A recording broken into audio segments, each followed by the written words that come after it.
அரசுடன் நடைபெற்ற பேச்சுவார்த்தையை தொடர்ந்து போக்குவரத்து கழக தொழிலாளர்களின் வேலைநிறுத்தம் வாபஸ் பெறப்பட்டுள்ளது. இதனையடுத்து அதிகாலை முதல் அரசு பேருந்து போக்குவரத்து சீரடைய தொடங்கியுள்ளது. இது குறித்து சென்னை பல்லவன் இல்லத்திலிருந்து நேரலைய தகவல்களை தர காத்திருக்கிறார் செய்தியாளர் மகேஷ். மகேஷ், சொல்லுங்க, வேலைநிறுத்தம் வாபஸ் பெறப்பட்டதை அடுத்து வழக்கம் போல பேருந்துகள் இயக்கப்படுகிறதா?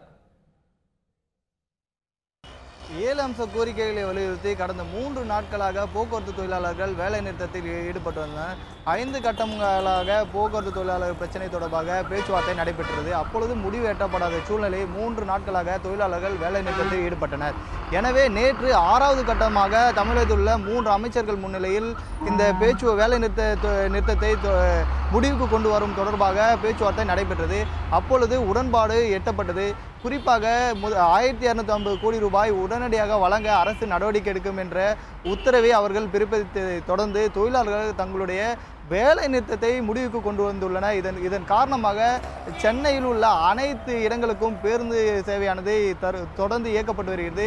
நாம் தற்பொழுது நின்று கொண்டிருக்கும் பகுதியானது பல்லவன் இல்லம் முன்பாக. இங்கு சுமார் 176 பேருந்துகள் தினமும் இயக்கப்படுகிறது பொதுமக்களின் சேவைகளுக்காக.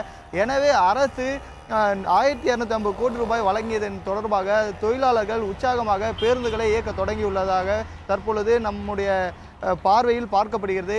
நாம் தற்பொழுது பேருந்தின் பணிமுனைக்கு முன்பாக தான் இருக்கிறோம். பேருந்துகள் தொடர்ந்து வெளியே வரக்கூடிய காட்சிகளை நம்மால் பார்க்க முடிகிறது. எனவே தொழிலாளர்களுக்கு முறையாக அரசு தொடர்ந்து சேவை செய்ய வேண்டும் என்பதே அவர்களின் கோரிக்கையாக உள்ளது. சென்னையில் உள்ள பயணிகளும் அதே போல தொழிலாளரும் ஒற்றுமையுடைய செயல்பட சூழ்நிலையை இங்கு பார்க்கப்படுகிறது. உங்கள் தகவலுக்கு நன்றி மகேஷ்.